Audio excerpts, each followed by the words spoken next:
you are the reason I'm losing myself. Please call me. There goes my mind erasing, and you are the reason that I'm still breathing. I'm hopeless now. I climb every mountain, swim every ocean, just to be with you and face what I've broken. Oh, 'cause I need you to see that you are the reason.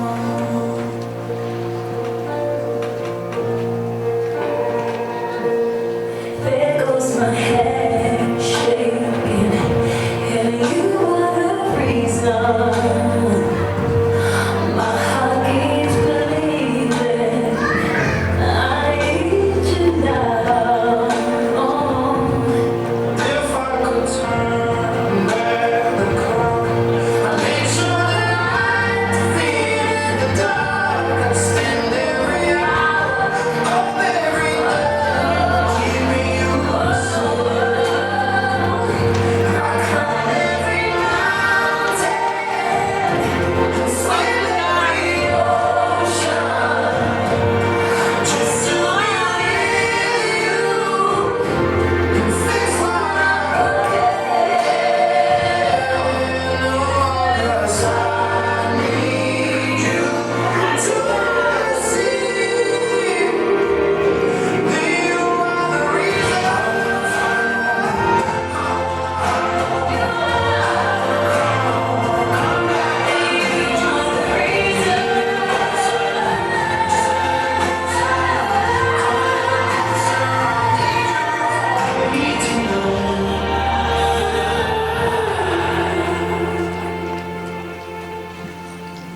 I climb every mountain and swim every ocean just to be with you and fix what I've broken.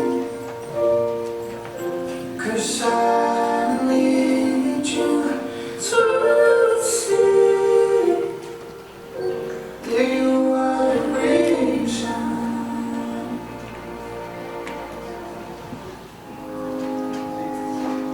I found a love for me, darling, just dive right in, follow my lead. I found a girl, beautiful and sweet. Oh, I never knew you were the someone waiting for me.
Please rise for the possession of the bride and your father. Natagyo leha kitang kaltan, kitang himari. Mone panadaiki.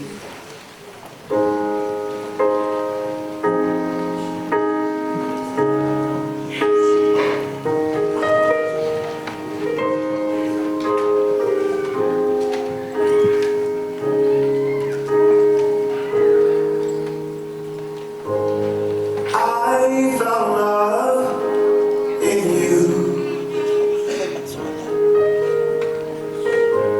and I've learned to love me too. Never have I felt that I could be all that you see.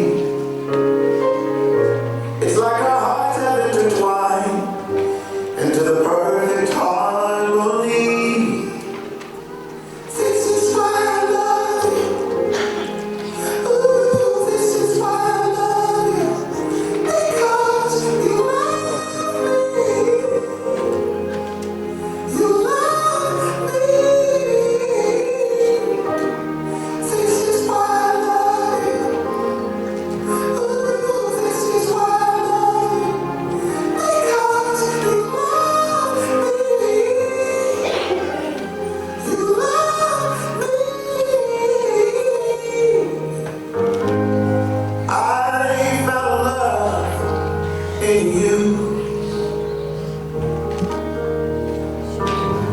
and no other love will do.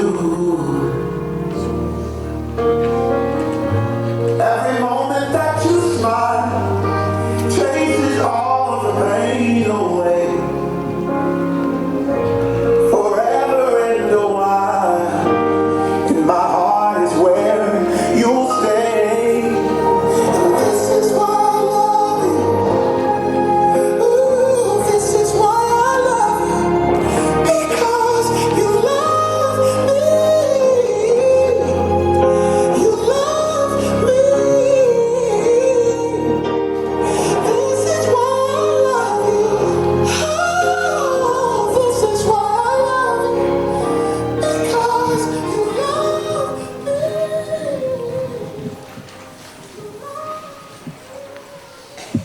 Ko ene aho, wa whatu e si homa ke tau haka e mo whakawhiawhia. Ka inga, wa whawhe ki tau tolu e si ana te hoko, mo ana, kato kakala, tāpua ke mehelangi mausia. E aho makehe, mo mau ingai. Ke tau hoko kau wha mo on. E ke tau kau hono maalari. O i kātoanga tau tapu e whakahoko. O i whea whaaki ko na whai. I he maari mā oni oni. Ko e aho e whakahoko o e wā ke hoko pē ko e taha. Tawange mo si homa. Kene whakamonu ia. Family and friends of the bride and groom, we have been invited here today to witness and celebrate the very special love between Sione Wehoko and Ana Katokakala Tapuaki Mehelangi Mausia by joining them in marriage. May God bless us all.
O na whāngia ua mo furu, whāua noa i ni mo kāta ke tauhiro. Si I kolo e ko kena, I loto kāreri, na e fuaha I hena, ai I o e ki, na e ika I ko whawhanga, peha whai to o mahaki. Ka koe katoanga, koe whai te o amai. Oh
Wah, maaf.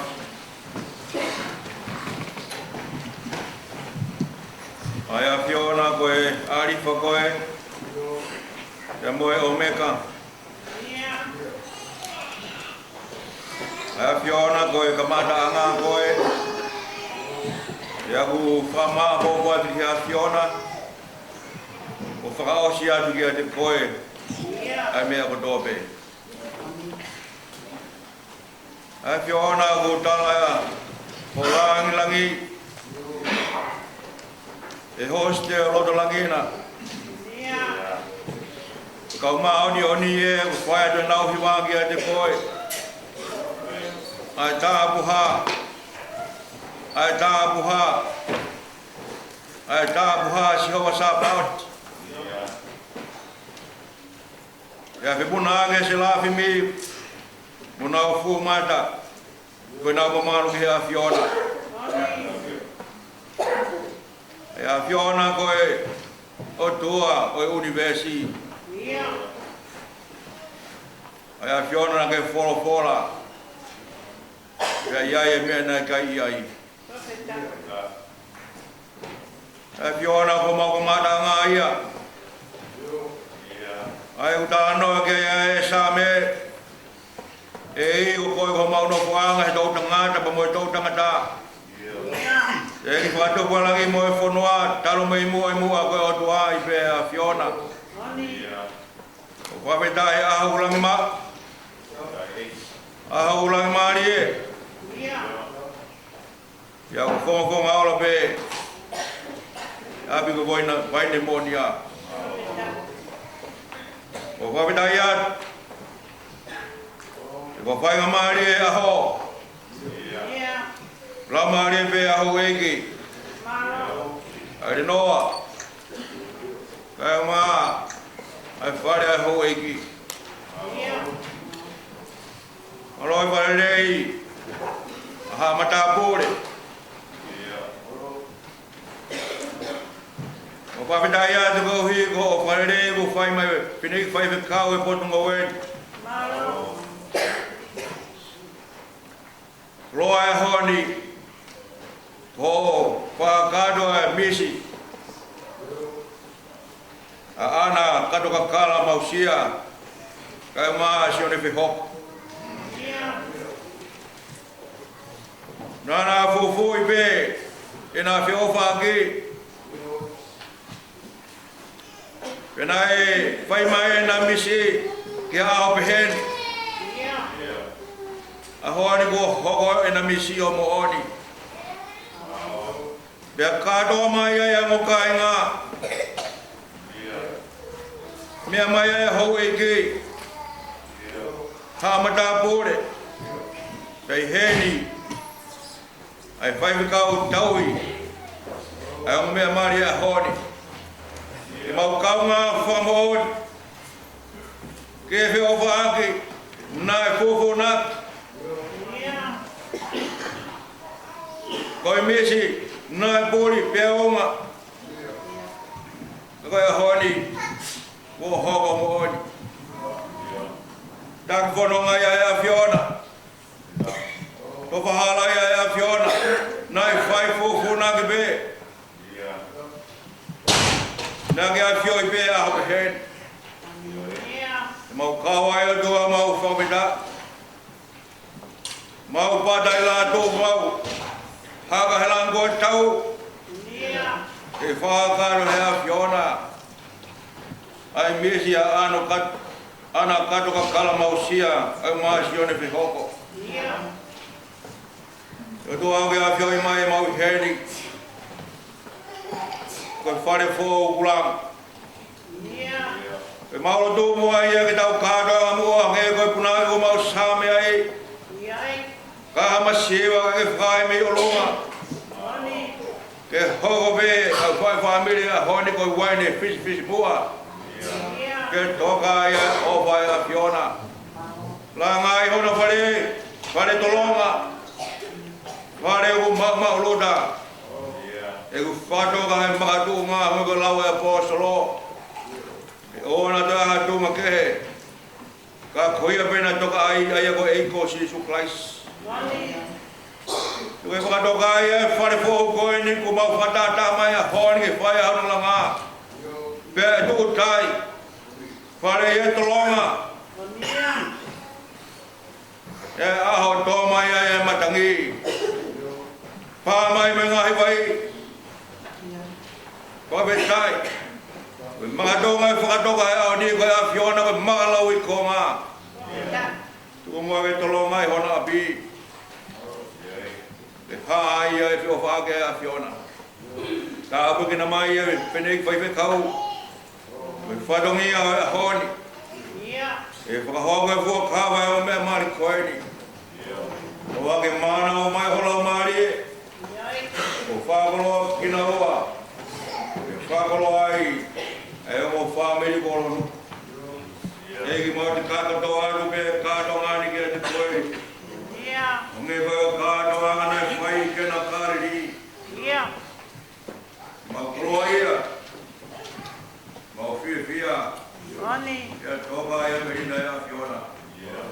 O whakai ki mau tolu whata mau mea mari a hori ki a te koe. E ngā ua ki mau tolu nea mau wai. Rau mea kuna au si he mau tūri mau kore ki whakat lote a whiona. Mau ko kore kātoa ngāhni ane whawhau sisu. Kako mau whakapau I. Amen.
Senesi waheua, lesta havalu kiono puafa.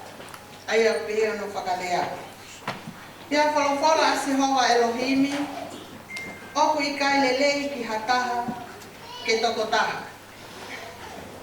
Ka ngauhi maana hatokoni ke ao moia. Pia ngauhi e si hoa Elohimi, mehe kele ai whangamanu kotoa pe oi whonua. Pea moe manupuna kehe oe langi. O ne omi ki he tangata ke wakai pe koe haha hingoa tene ai ki ai. Pea ilonga ha hingoa ne ai e he tangata ki he mea mo ui taktaha hono hingoa le vaia. Pea whakahingoa e he tangata ai whahinga manu lalata, moe manu puna oe langi, moe ngahi whahinga manu kai wao. Ka ki he tangata, na i kai tene iro hato koni ke a moia. Pea whakato e Sihova Elohimi ki he tangata ha mohe mau o ne mohe. Pea na ane unuhi hono hui waka e taha o ne whetongi ka ane ke mā opo opo. Pea koi hui waka na ane to'o me he tangata na e whau aki ia e Sihova Elohimi ai te whine. O ne omi ia ki he tangata, pea pehe e he tangata. Koe whai ko e ni, koe hui mi hoto hui, mo e kakano mi hoto kakano. E whakahingoa e ni koe whewhine, koe uhi, na e to'o ia me he tangata.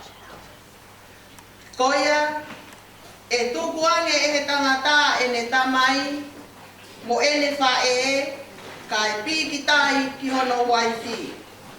Pea le ne hoko, koe kakano pe e taha. Ene.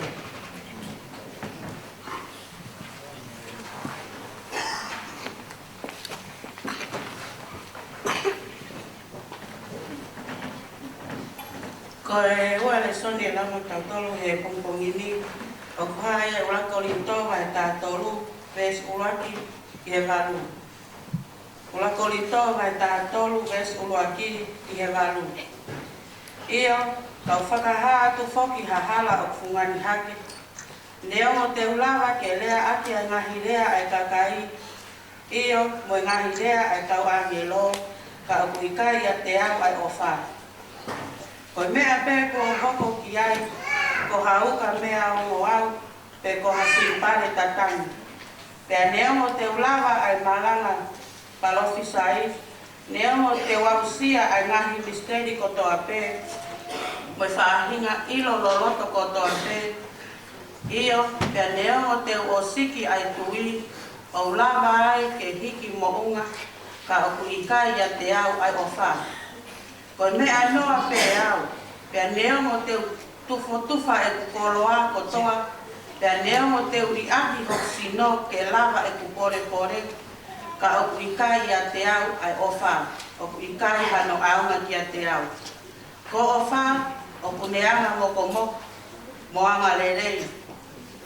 Ko ofa, o kuikai tene meheka, o kuikai tene whai pe e ongo ngoa, o kuikai tene whakafuofuo lahi, o kuikai tene whaita e tau, o kuikai tene kumi e ne lelei a ana, o kuikai tene whakaita, o kuikai tene lau a e kovi, o kuikai tene fia i he tai totonu, ka o kune kau ngā fia mo oni, o kune ukuma i he mea kotoa pe, o kune tui i he mea kotoa pe, o kune amanaki i he mea kotoa pe, o kune kātaki i he mea kotoa pe. Ko o wha, o kuikai ke ka anga i hataimi, ka neongo koe maranga palofisai, ka e hoko o tae aunga, neongo koe whai aki ai ngahi rea, ka e whai o tuku ia, neongo koe ilo loloto, ka e hoko o tae aunga. Amen.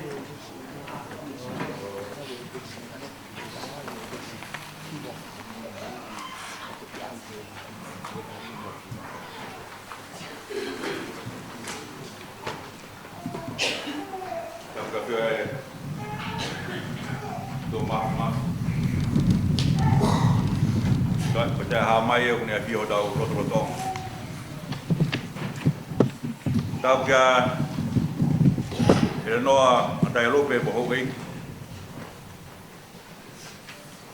dapat kami tahu deh.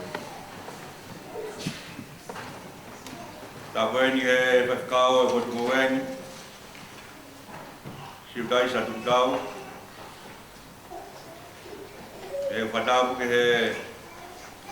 saya tu ada kat rumah kan roto pneumonia. Tak buat yang family go memai. Tak kau pada hai fia. Go. Kau family ya hot. Angin pada makai ke yang memai ya ni. Ia ana katoka kala mausia. Kai ma sione fihoko. Kuna whanata hai ki tau tōru he au maho ina koe.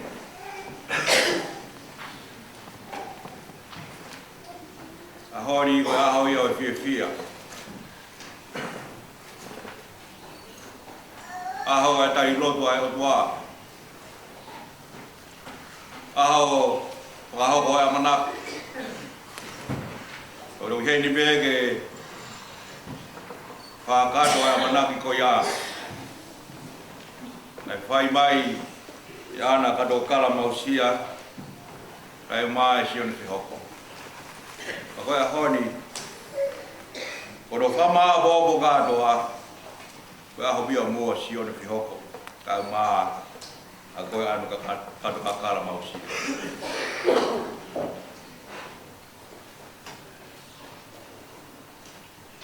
I'd like to extend a warm welcome and greetings to all Tongan and the non-Tongan speakers who have come on this important day to be a witness and to take part in this special day for Sione Whihoko and Ana Katoka Kala Mausia, a day of their ceremony of their wedding. This is the day that the Lord has made. Let us rejoice and be glad in it. But I'd like to draw our attention to the most important, the core of our being here today, just use Sione Whihoko and Ana Katoka Kala Mausia. It's about you. It's not about your families or friends who have come. They are important and significant because they are here to make your day look special. But it's not about them. It's about you. But especially that moment of our ceremony where you're going to make your vows. And that's the core, that's the essence of our being here today. Of your vows to each other, to be faithful, to love, to be forgiven, to live in peace. And today is the beginning of the journey.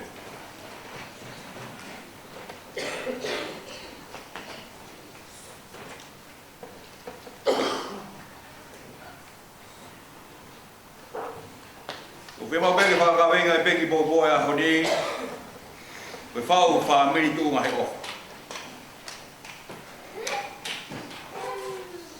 Ka koe eki whau kau pe ua Sione Whihoko ka maa. Yung mga pe kato ki ingoa ia ku ngā aga kato. A koe kato. Ki whawawau e uraki, koe mari, koe kovina te. Marriage is a covenant. And covenant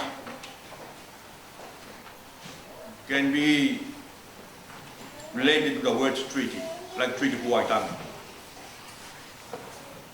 But treaty in itself cannot describe the whole meaning of covenant. Ko whakau kau e uraki de son koe to senesi. E koe o tua ma mohono kakai. Na whakamau wangi a whioho i koe a o tua o siri, pa koe siri a kopinari.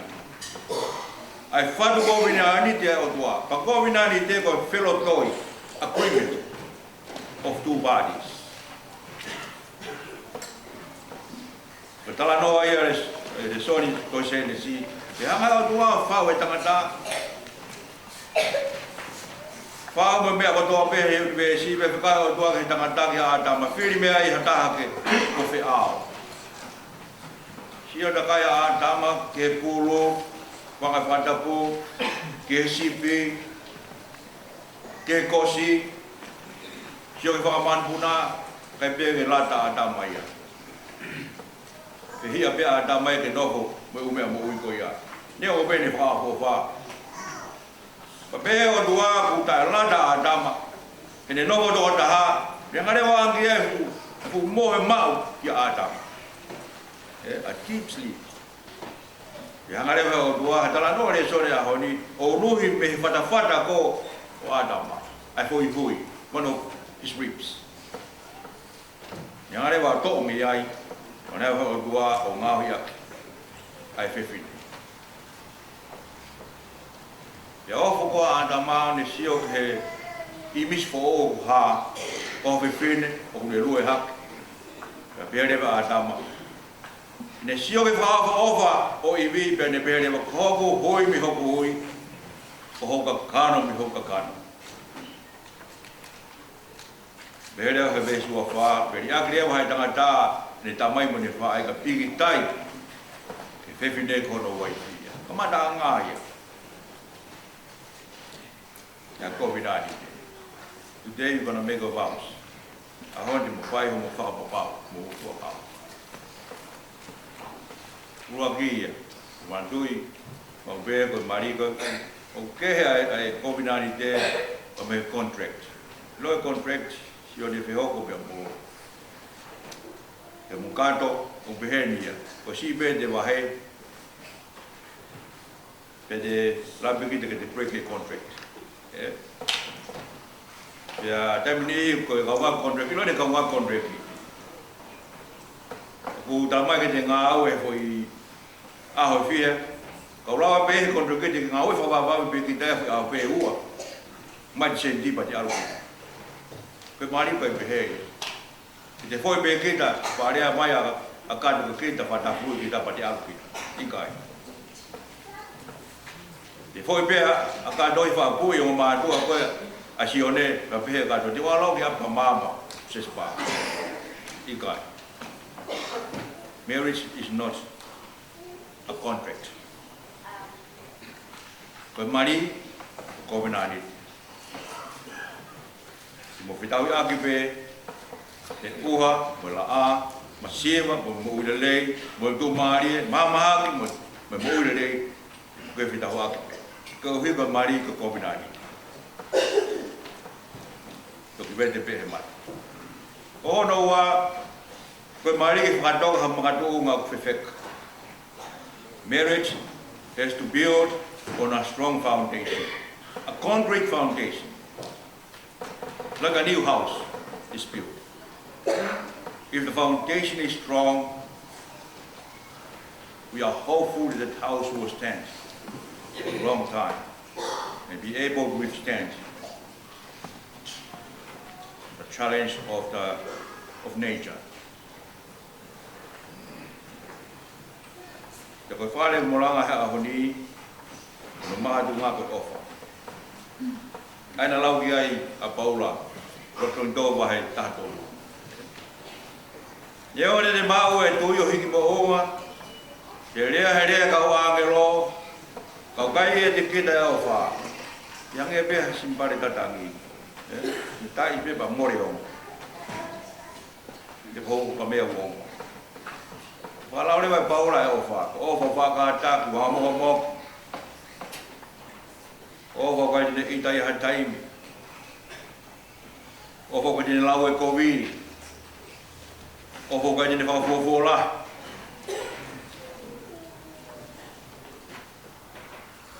Walau e Paula. Mau yo mari e. Nganu fami. So ni ho ko ka ma ka do ka. Ma to ngai ya. O pare mo la ha oni. Fa fe ki mo.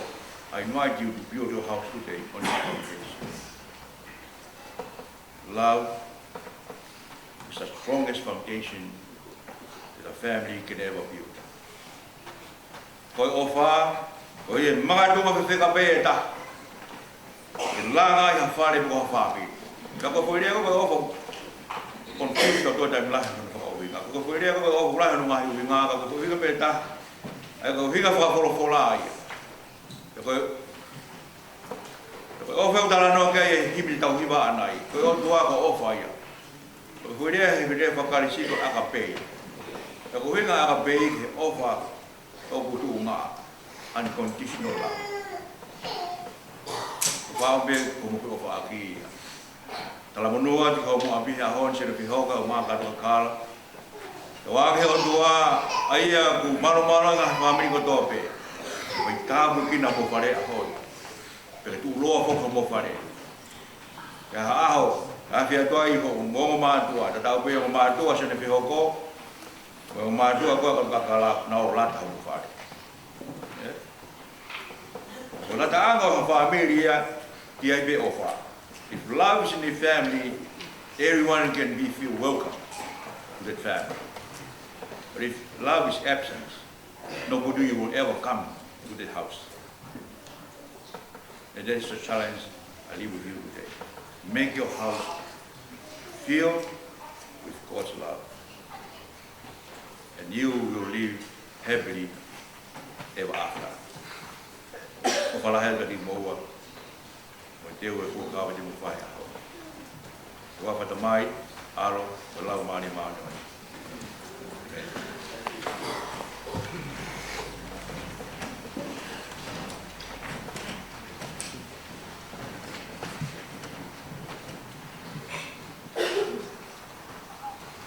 Ki tau whakahoho. Ai o au, top tapu. Oi maari, asan te hoko. Ka maa ana ka takakala maisi. Ka ke kau.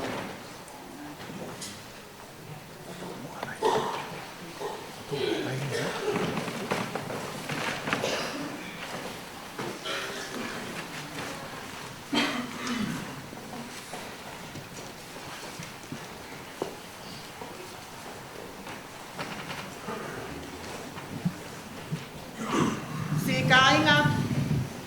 Watau whataha eni e ao o e otua mo e kakaini. Ke whakahoko, a sione whehoko, ka maa ana, kato kakala, tapua ki mene langi mausia, i e mali. Aia wano no fok mol malu.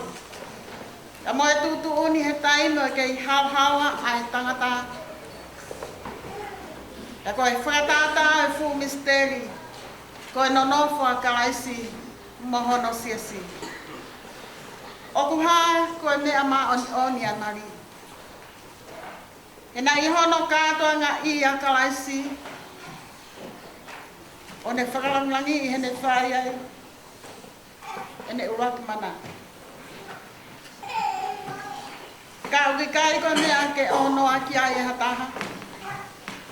Te ke whai hamumunoa. O hange koe mea wainga. Ka ke whai tokanga. Pea whakakau i. Te he loto apasia ki he otua. Ke aua nā puri whoke ngahi uhinga e tutu uni ko ia. Aia ko ta ofio e auha o ho tau whahinga.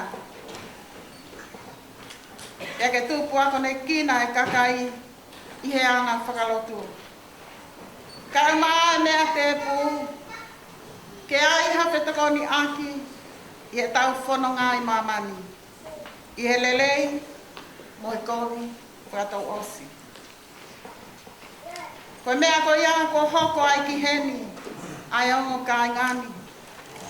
Ko ia, ka ai hatanga ku ne ilo ki ha mea uta tonu, ke ta ofia ia e maari a sion te hoko mo kata kakala mausia, ke ne leani ki ai, ia kai, ke ne longo pe o ta eaka.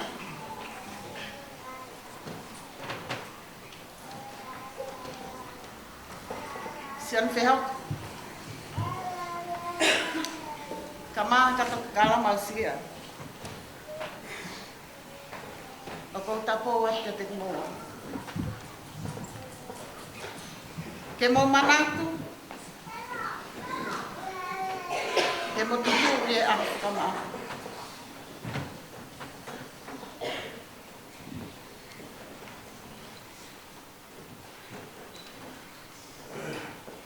Te hai anga he mea, ko toi pēne fufu i he loto. Ko ia ka pau ilo e hamota. Ha me au totonu ke ta ofia i hoko mari. Tawang mo ke moua. Ke motarama. Ke mo ilo pau. Ka whehaa ki mo e wholwhola ha mari. O ki kai kawai ai otua. Ka kai totonu. Ho mo na fo.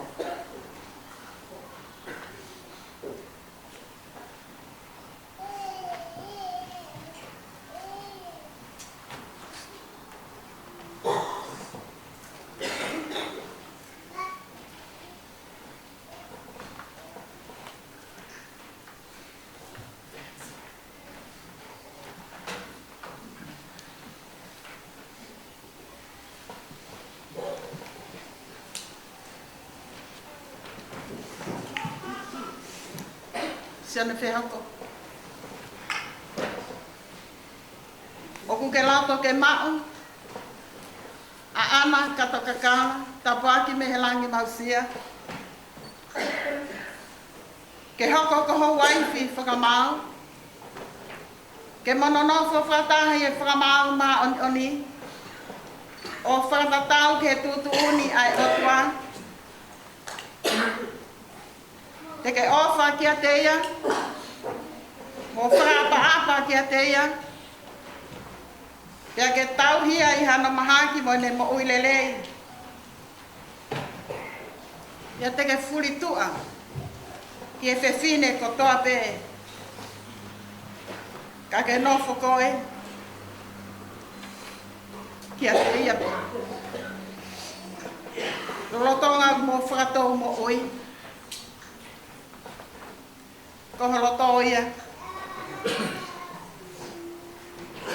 Koholoto ia.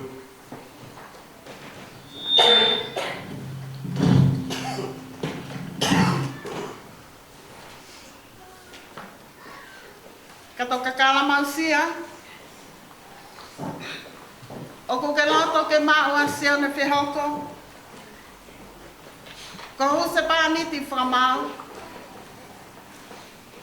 Ke mononofo whatanga i he whamau ma oni. O whatatau ke tutu uni ai otua. Te ke talanga fua kia te ia. Mo ke tauhia. Mo ke ofa kia te ia. Pea ke whai whakaapa kia te ia. O tauhia i hana mahaki mo ene mo uilelei. Pea te ke fuli tua ke tangata kehe ko toa pe. Ka ke nofo koi kia te ia pe. Lolotonga mo whakatou mo ui. Koholoto ia. Koholoto ia. O hai o kune whaki. A kato kakala mausia. Ke nofo whatanga mo sione whehoko.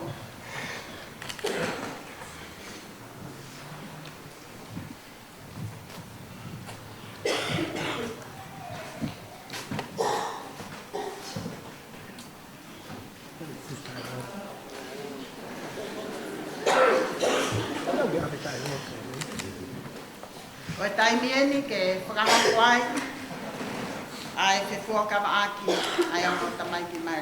Now is the time of exchanging of vows.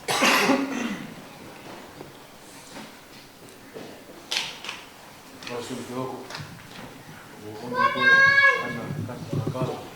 Na papu ni laki kopsia. O wai ki whakamau. Ia wani, ki whamau.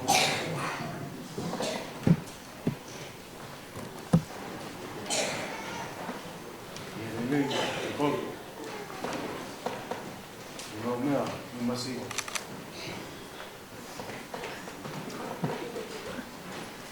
I maaki, i mui moui. Ke wafa mo tau ki koe. E oa, whakamawhai ki taua ai mate. O whakatatau ki te tuoni arotua. Ko fuakawai ni te koe. Alo. Wow, katoka kalamausia. Oko omikoe, tene tehoko, moku se pani ki whakamau. I ahoni, ka whai maoete, i lele, mo kovi, i mamea, me masiva, i mahaki, me mo'oi. Te opa, mo tauhi, mo kawanokua ke te koe. Kai oa ko whakamawai a te tawa e nate. O whakataka ki kukuunia atua. Ko e whakawa e ni kia te koe. Alo, koe tainen o mama, o piai mama.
E ki la mari e haere mai.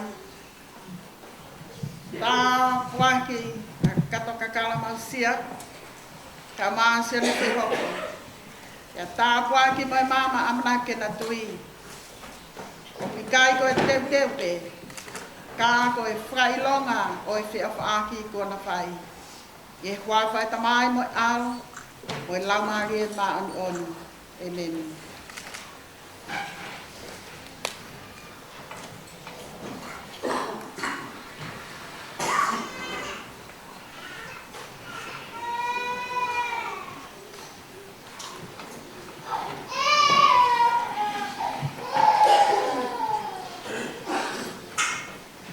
Wai, a mamani. E whakailonga, e kovinani te ko tau whai. E hoa whea tamai, moe alo, moe la male manori.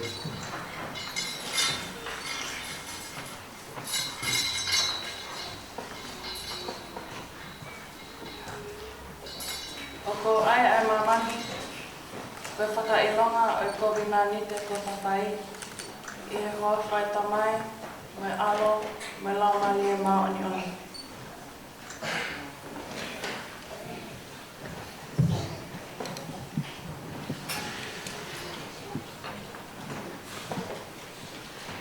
Ko kinatolo ko whahoko he otua, ke oua nā whakamāmai e a tangata. Ko mea he alea, a sione whehoko, mo karo kakala mausia, ke nanofo whataha e maari maa oni oni. Ta kona whapapauia i he a o e otua mo i kakaini. Ta kona whamooni ki ai e na te pūkea ki hona ni mā.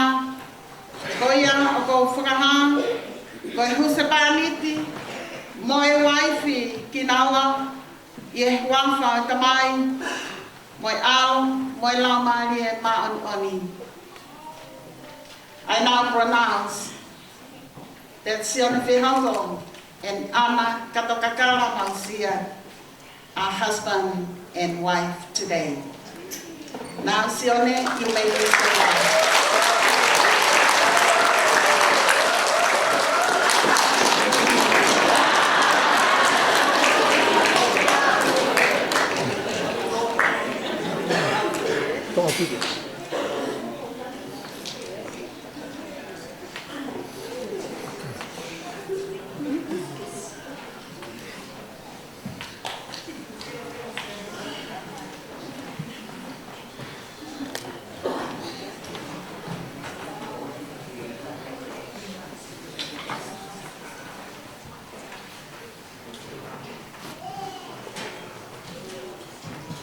Sione Fehoko, Kama, Katokakala, Mausia Fehoko. O whaketā apa ki mo whamo ui, o tauhi ki mo wai o tua, koe tamai, moi o tua koe alu, moi o tua koe laumari e maari oni. O wha ke a whiolele a sihoma ke a tek moua, e a whawhonu aki ki moua ngā i tā apu aki, whalaumari e kotoa pe. Ko i ke pehe ho mo whea ngai, i he mo ui koe ni. Ka mo mau i he māma ka haua e mo ui taingatā. Amen.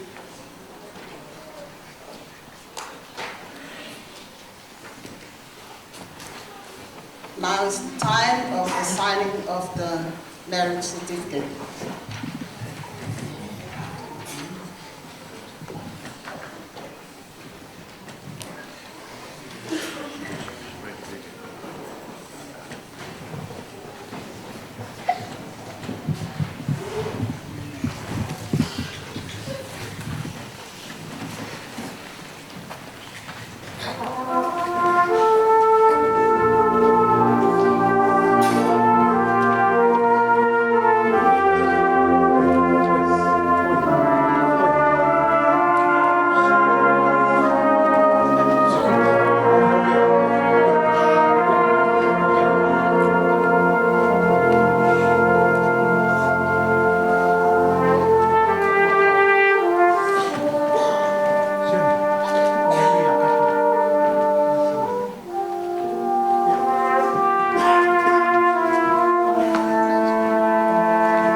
Tēne ke whakahoko ai, ano sila I konani, ke toktaku, o Māori se ke hoko ka mā katakakala, Pasia Whiriko, I Sacramenti, o Moia Iki.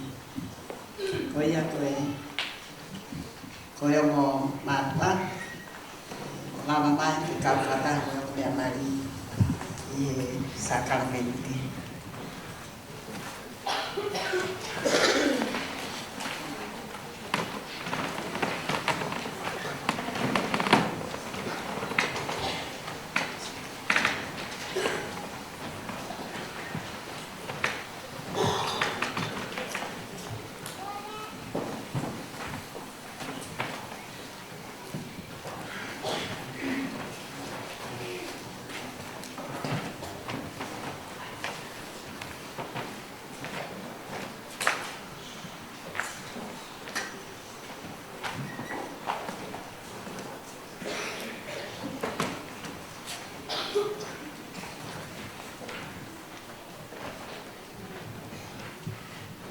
Ene awhio, I he pō no lama ki I, nane tō ai hama, pia hile ne whakawheta ia, nane papipa, o ne tuwhatuwha ki ne kawa kou mea ne mea, ko hoku sino en, nai whanki, tau hiko ki mau tōnu.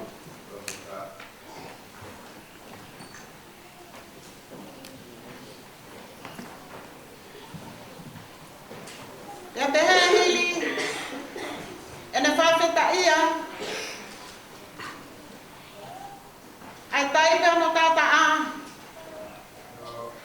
nane mea kene kawa ko, one pehe, koe ne haku tata a, mai lilingi me he funga korosi, ke whamaha maunga hianga. Ke whakatawata e na ki tō. Me ngahe hanga haa ko tōte.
tau. Ei ko tua mafi. Ai a Fiona na ke ngau he maula ki matua. A tama mo ili. O ke tāpa ki e na nono fo. O whaange ke hifo. Ki hama me ani ai koloa aho keresi.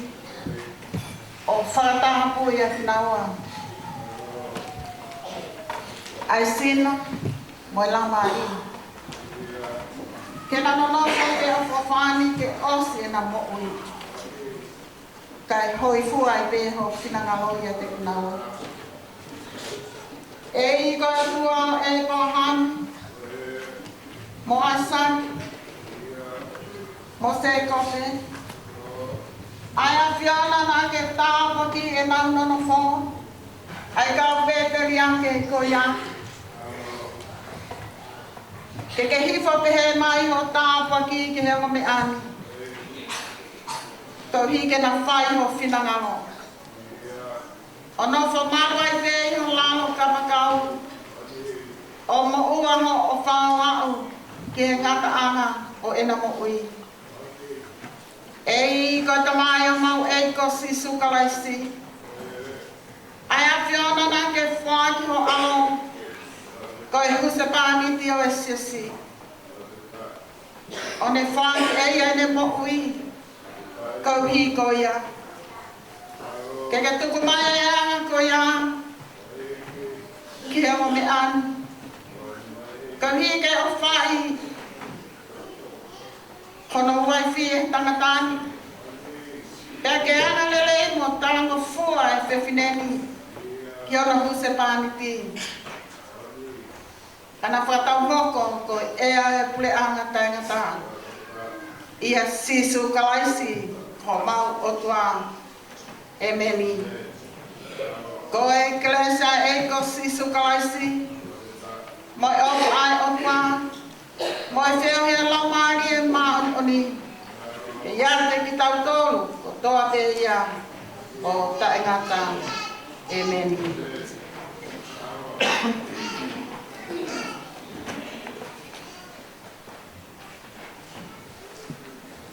Olha aqui e me tocou.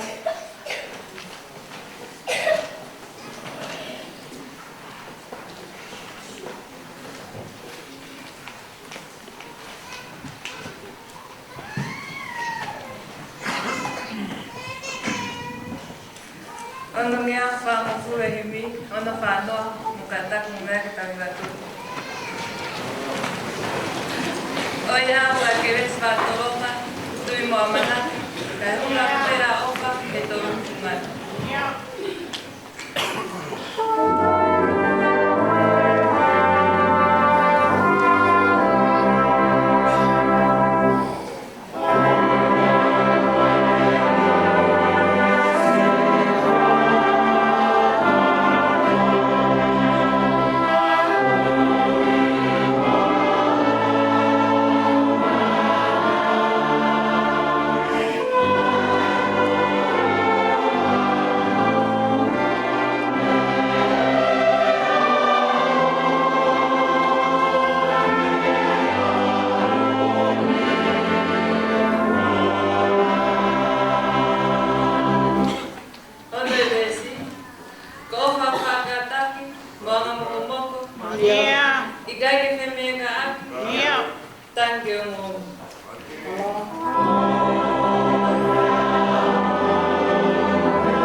Tau mawai pe, esta ingatan.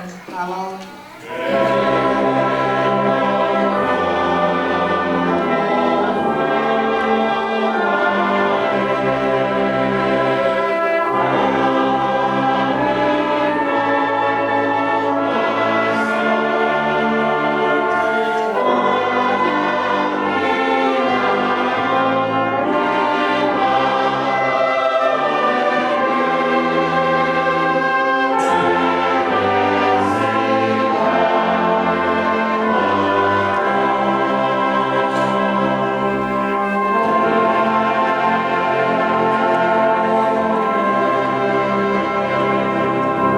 Sione, kamanga kato kakala masia whihoko. Kia ngai whawhonga mai a si homa, kia te maua, o ne tawi i. Ke whaola mai a si homa hana whawhonga, kia te maua, o ne ala o wha. Ke hangai whawhonga mai a si homa, kia te maua, o ne atu, ai melino. I huawha e tamai mo e alu, mo e lauma i e maoni oni. Amen. Malo ko taimien ke foket vai ay mo le amali ka ma telefon na tos.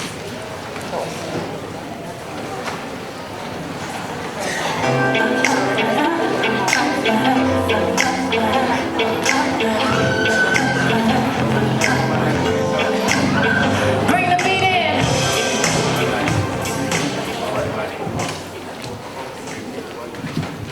Pataki pamulu pe lawa ko awak na lawa ya hon. Ui ko pa u na kaha na asia ko kalama sa kapata. Au ai mari pa na pa ka. Pa mo ko ko swata ta ha pa ka ran. Por ya. Ni ko asia ko kalama ya hon. Honey, honey, I can see the stars all the way from here. I know it's open. Can feel the sun whenever you're near. Every time you touch me, I just melt away. Everybody asks me why I'm not here.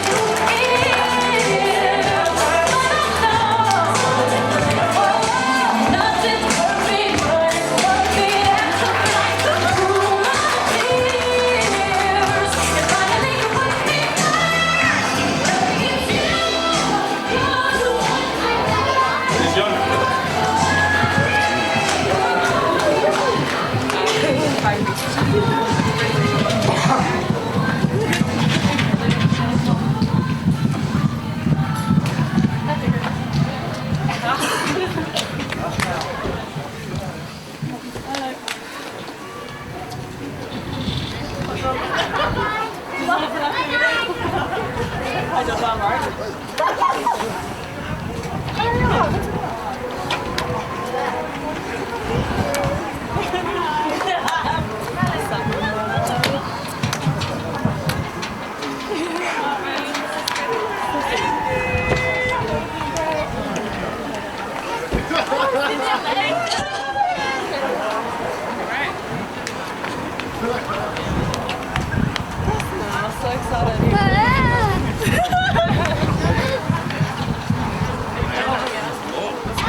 Halo.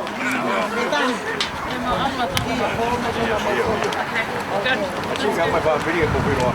Io, ora devo fare l'occhio, io mi faccio io quando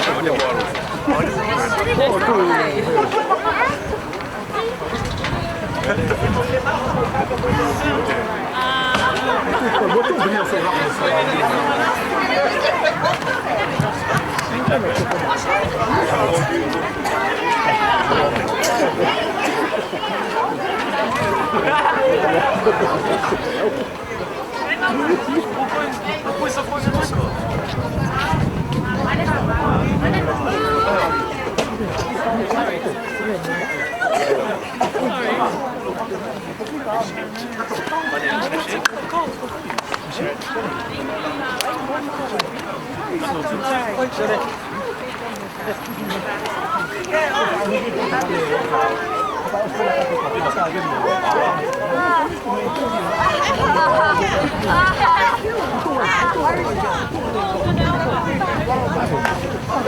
Sela, how can I talk?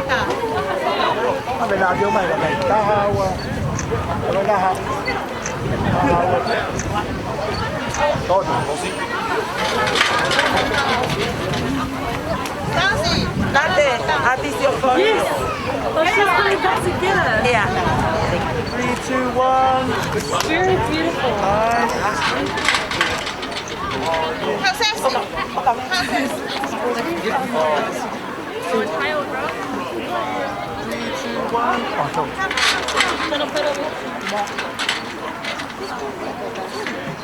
Ang nakikita po kamatake mo, ma'am. Hang on, mother, yan siya sa mama ka. Mama. ไม่เป็นไรได้ได้บ้าง Why smiling like that, Fires? mo ngay ka Italia ka kay. Story.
There's more for us. More for them, more.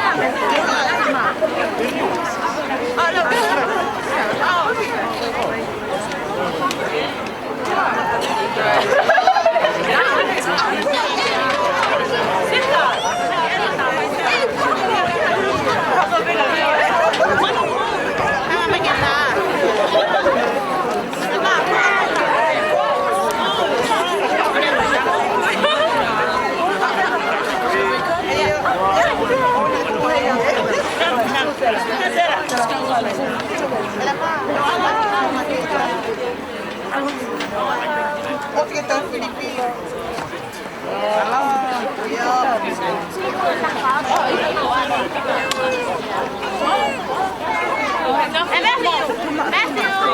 Oh, yeah.